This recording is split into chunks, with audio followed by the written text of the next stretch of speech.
5 ఏళ్ళు 10 ఏళ్ల పిల్లలు సింగపూర్ పోనీకే మనకు పాస్పోర్ట్ లేదు. సింగపూర్ పోవాలంటే ఇంటి ఆయన పోనీయడు. అంత ఆర్థిక స్తోమత మన దగ్గర లేదు. మరి పిట్టల్ని చూడాలంటే సింగపూర్ పోవాలి, ఏనుగులను చూడాలంటే ఇంకెక్కడో పోవాలి, సౌత్ ఆఫ్రికా పోవాలి, పులులను సింహాలు చూడాలంటే ఇంకేదో దేశం పోవాలంటే మన ఆర్థిక పరిస్థితి ఉన్నదా?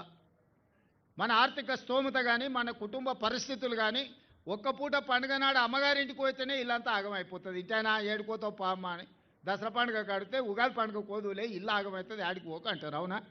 మా అక్కలకు అందరికీ తెలవాలి ఇంక నేను చెప్పేది. మరి ఇక ఊరిడిచి దేశం ఇడిచి 10 రోజులు మనం బయటికి పోవాలంటే సాధ్యమవుతుందా? అందుకే అన్ని ఆలోచన చేసిన, అందరితో మాట్లాడినా.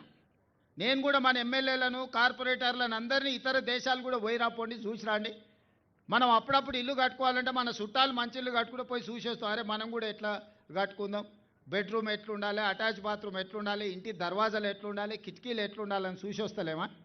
మన నగరాన్ని కూడా మంచిగా చేసుకొని ఇతర రాష్ట్రాలు ఇతర దేశాల నుంచి మన నగరానికి వచ్చి మన నగరంలో జరిగిన అభివృద్ధి, ఇవాళ హిమాయత్ సాగర్ ఎకో పార్కు బ్రహ్మాండంగా ఉన్నది, మీరు అందరు చూసి ఉంటారు. రేపటి నుంచి ఇవాళ ప్రారంభోత్సవం అయినాక పక్క జిల్లాల నుంచి పక్క రాష్ట్రం నుంచి కూడా హైదరాబాద్కు వచ్చిన వాళ్ళు చార్మినార్తో పాటు గోల్కొండతో పాటు ఇది కూడా చూడడానికి వస్తారు.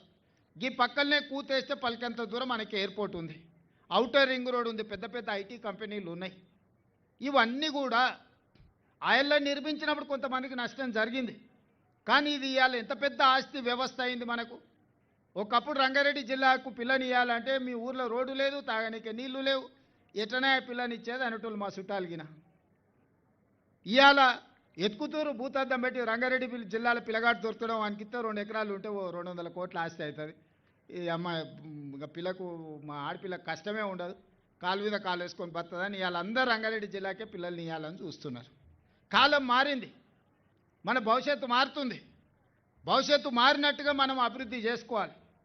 ఈ అభివృద్ధిలో భాగంగానే ఇవాళ అంతర్జాతీయ సంస్థల్ని పెట్టి చిన్న చిన్న కాలనీలు కాకుండా పెద్ద నగరమే నిర్మించుకోవాలని పెట్టుకున్నాం. ఇవాళ మల్రెడ్డి రంగారెడ్డి గారు భారత్ ఫ్యూచర్ సిటీ అని 30,000 ఎకరాలలో పెద్ద నగరాన్ని నిర్మించడానికి పెద్ద ఎత్తున ఆడ ఏర్పాట్లు చేపిస్తున్నాడు. ఇవాళ ఈ మూసీ నది మొత్తం మురికి నిండిపోయింది. ఊర్లల్లో నుంచి వేరే ప్రాంతాల నుంచి వచ్చిన వాళ్ళు ఎక్కడ ఉండడానికి వీలు లేక ఆ మూసీ నదిలో దోమలకు మురికికి ఆన్నే ఉండి గుడిసెలేసుకొని బతుకుతారు. ఎవ్వరు కూడా మురికిలో బతుకోవాలని కోరుకోరు. ఏ విధి లేనప్పుడు, ఏ ఆదరణ లేనప్పుడు, మనకి ఏ అవకాశం లేనప్పుడే పోయి మనము ఎక్కడనో స్లమ్లలోనో బస్తీలలోనో లేకపోతే మూసి కాలువ పక్కన మనం బతుకుతున్నాం. ఆ మురికి వాసనలో మనం వండుకున్న చికెనో మటనో ఇది వదిలేసి ఆ మురికి వాసనే గోరెటెంకన బాటలు వాడిండి మీకు తెలుసుగా ఎట్లున్నది అనేది. అట్లాంటి పరిస్థితి నుంచి బయటికి తీసుకురావాలి, మంచి నగరాన్ని నిర్మించుకోవాలి. ఔటర్ రింగ్ రోడ్ ఎట్లుందో అట్లనే రీజనల్ రింగ్ రోడ్ వేసుకోవాలి. మనం బుల్లెట్ ట్రైన్ చూడాలంటే జపాన్ పోవాలి. సరిగ్గా 5 ఏళ్లలో శంషాబాదే పెద్ద జంక్షన్ అయి శంషాబాద్ నుంచి బెంగళూరుకు బుల్లెట్ ట్రైన్ వస్తుంది, శంషాబాద్ నుంచి పూనాకు బుల్లెట్ ట్రైన్ వస్తుంది, శంషాబాద్ నుంచి చెన్నై వయా అమరావతి నుంచి బుల్లెట్ ట్రైన్ వస్తుంది. రేపు ఈ దేశంలో ఎవరు బుల్లెట్ ట్రైన్ చూడాలన్నా శంషాబాద్ ఎయిర్పోర్ట్ పక్కలకు రావాల్సిందే. ఇవాళ మొత్తం అనుమతులు వచ్చేసినాయి. 2.5 గంటలలో బుల్లెట్ ట్రైన్లో కూర్చుంటే బెంగళూరు పోవచ్చు, 1.5 గంటలో అమరావతి పోవచ్చు, 2-3 గంటలలో చెన్నై పోవచ్చు, 3 గంటలలో పూనా బొంబాయి పోవచ్చు. ట్రైన్లు ఎక్కి కూర్చుంటే 3 గంటలలో 7 గంట ఆడికి పోయేటట్టు ఇవాళ మనం మంజూరు చేసుకున్నాం. మరి రీజనల్ రింగ్ రోడ్డు కట్టాలన్నా, రేడియల్ రోడ్స్ వేయాలన్నా, బుల్లెట్ ట్రైన్ నిర్మించాలన్నా ఎవరిదో ఒకరిది ఏదో కొంత భూమి తీసుకోవాల్సిన పరిస్థితి. భూమి పోయిన దుఃఖం ఉంటుంది, కానీ ఇంకో దగ్గర అంత భూమి కొనుక్కునేటట్టు మీకు మంచి నష్టపరిహారం ఇప్పించే బాధ్యత నాది. మిమ్మల్ని అనాథం చెయ్యను. మీ ఆస్తి ఎక్కడికి ఒకవేళ అక్కడ పోతే జర అసూట పోయి కొనుక్కుంటాం. ప్రకాశ్ అన్న చెప్పినట్టు ఎవరిని కూడా నిరాశ్రయులం చెయ్యం. ఒకవేళ మీ భూమి పోయినా మీ ఇల్లు పోయినా మీకు మంచి సౌలతులు కల్పించి మీకు మంచి నష్టపరిహారం ఇచ్చి మిమ్మల్ని అందరినీ కూసబెట్టి మాట్లాడి చేస్తాం.